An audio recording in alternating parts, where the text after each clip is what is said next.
Hey folks, Fernando doing another video for the Modern Survivalist, and in this video I'm going to be going through some of the things you may want to add to your EDC bag, especially considering the context in which we are right now and what's likely to be in the near future.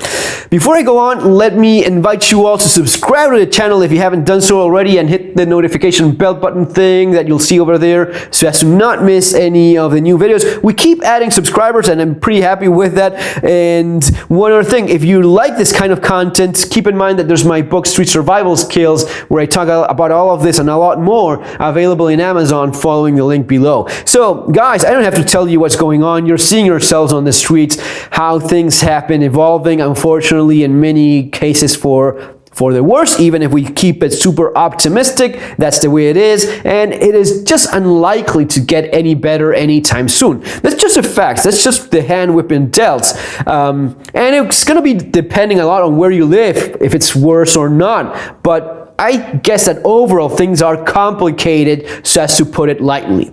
So some of the things you probably already have. If you live in the United States, I assume you already have a concealed carry license. Of course, the video, you're watching this from wherever it is that you are, you're going to be going by your local laws. If you have the option of having a concealed carry gun, by all means do that, because it is definitely a priority. So you may want to have one of these already. You probably have one, or seriously consider getting one, but most people will go through the day with very basics in terms of their EDC. The average Joe will have his phone, wallet, you know, your wallet with some cash. Cash, guys, is super important. Have a few bills in there just for emergencies. That's one of the more valuable tools you could possibly have. Cell phone and little else. Now, as time goes by, and especially when you progress in your preparedness, you start tweaking your setup here and there. For me, I've evolved into what my current setup is, and you know, I suggest starting with your car keys or your house keys. I don't know even how many times I've been told this, but people that added a flashlight or a little Victorinox to their keychain and then sending me a mail about, wow, I never thought it would be so handy. I'm using it all the time. I don't know how I lived before without it. So this is the kind of thing you may want to look into. But beyond the basics, you'll likely have a folding knife, you know, a proper folder. Multi-tool is what I recommend having. I'm still surprised by how many people don't have a multi-tool as their EDC. A full-size one is what I would go for. You know, if not, if that just doesn't fit your lifestyle, your dress code that you have to go by, then compensate that with maybe a little multi-tool in your keychain. The Lehrman PS4 would be a great addition. I'll leave the links for some of this stuff, as I always do, below in case you want to get those. But we're getting to this point in which a lot of these things used to be like either nice to have or being a prepper but not really using it all that much. As things degrade or escalate, lots of these things will become a lot more important. For example, your glasses, your sunglasses. I've been carrying, well, either these or similar for years. I've always had a thing about keeping my eyes safe, because I've used contacts, because it's just something I had to deal with, and as soon as I could, I've always considered that one of a very important weakness from a tactical perspective, to have a little contact so as to be able to see. So I got my eyes fixed with Lazik back in the day, but since then I've been very careful about protecting my eyes.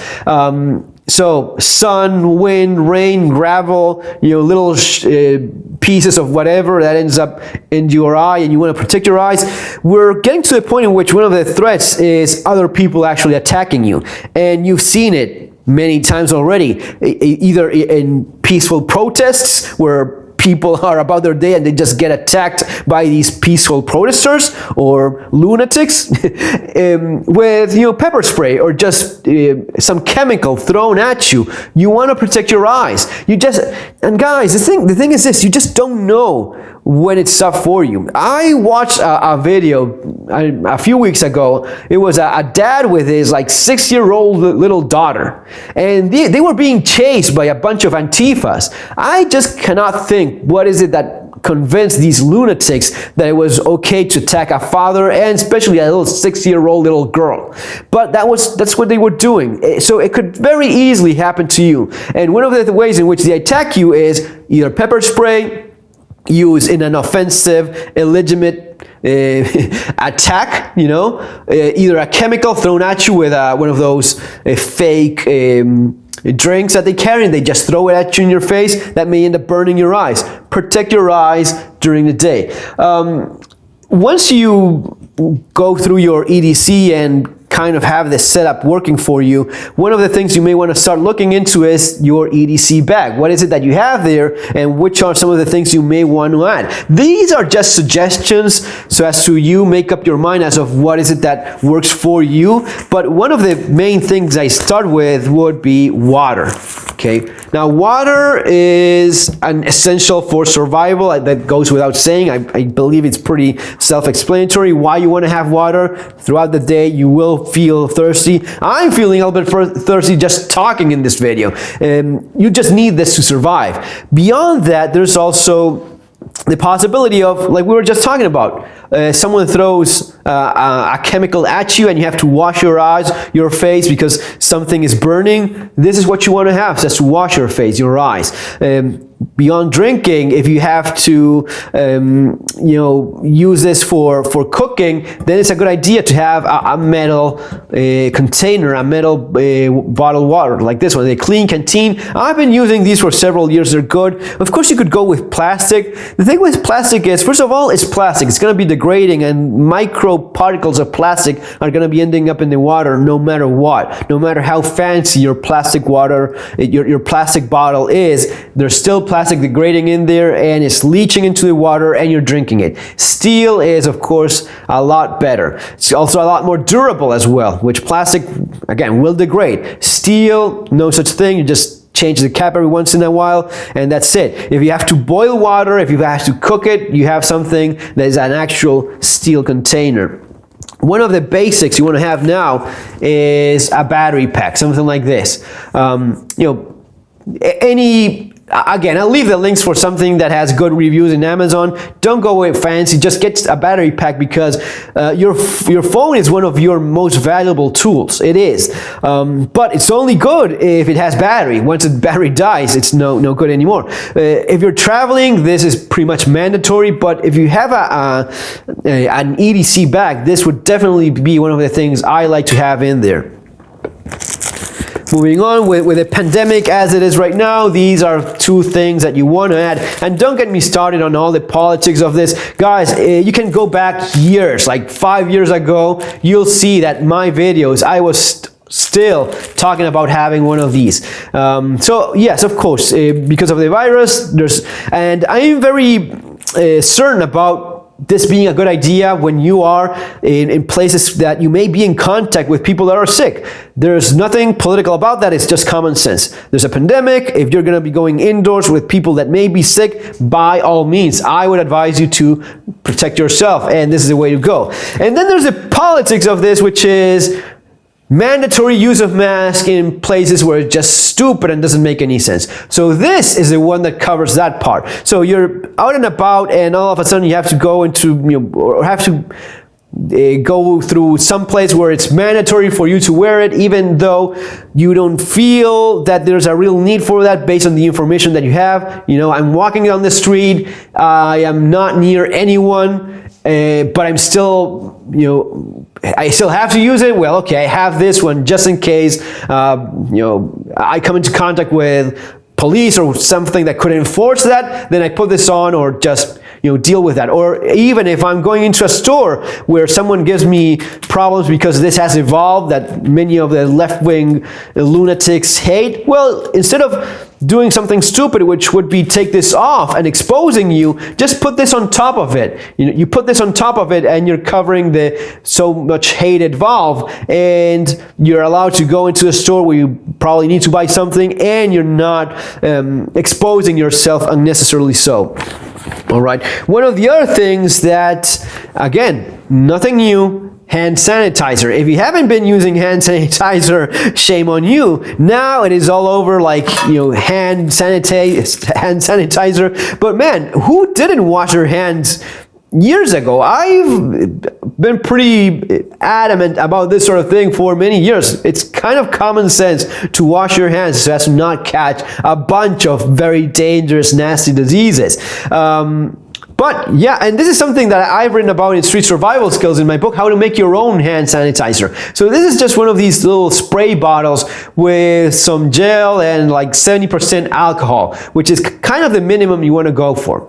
So you're going to be using this for washing your hands. Besides that, and this is not something I recommend, because by all means have a firearm, by all means have actual pepper spray. But if you don't have any of that, and I'm talking to you guys in UK, which all of this here is banned for you folks. Now, even if you live in UK, this is not something that's going to be banned for you. It's just a little bottle with some homemade hand sanitizer. It's not a weapon. And yet, having said that, alcohol in these concentrations will cause permanent eye damage. So be careful about that. Just don't go around spraying people in the face with alcohol. That will be probably a huge legal implication to in that regard. And also one more thing, as soon as you say permanent damage, people start getting all happy and cheerful. Permanent damage does not mean immediate incapacitation.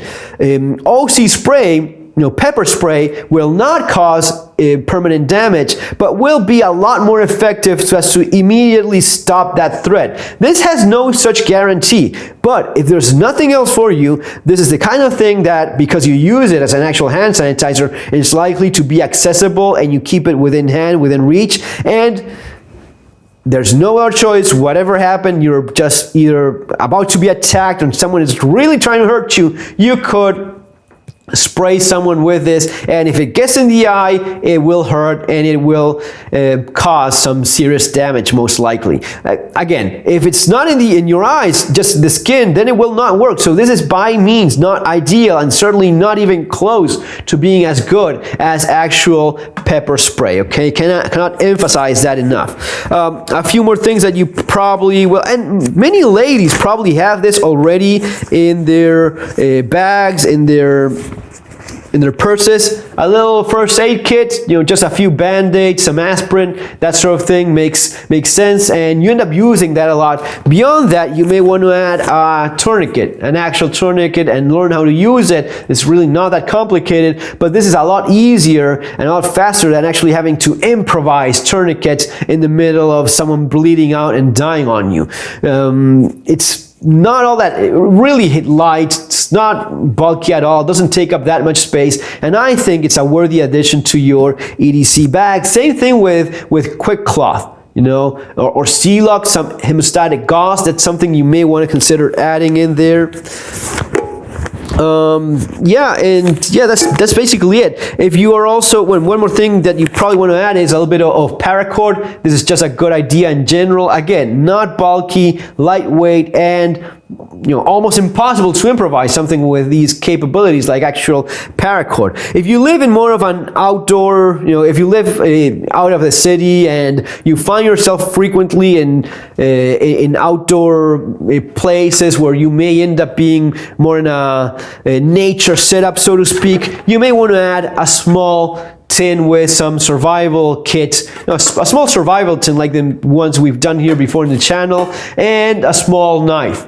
Something that's lightweight. Again, this is not your main survival knife or anything like that, but you find yourself out and about with your EDC bag, and you happen to be in a more rural or a more nature-oriented type of location. Something goes wrong, you at least have a knife. My advice would be go for something very light yet sturdy, like a good Mora, or this is a Hultafors. These are quite similar, also made in Sweden. These are pretty good. I bought a bunch of these back when I found them for a good price. They're very decent little knives, very sturdy as well, in spite of being very lightweight. So guys, that's basically the advice I have in terms of some considerations in terms of your EDC bags and some of the additions you may want to have. If you have a carry gun, you may want to add some spare magazines as well. Folks, I hope you enjoyed this. See you on our next video. Have an awesome day.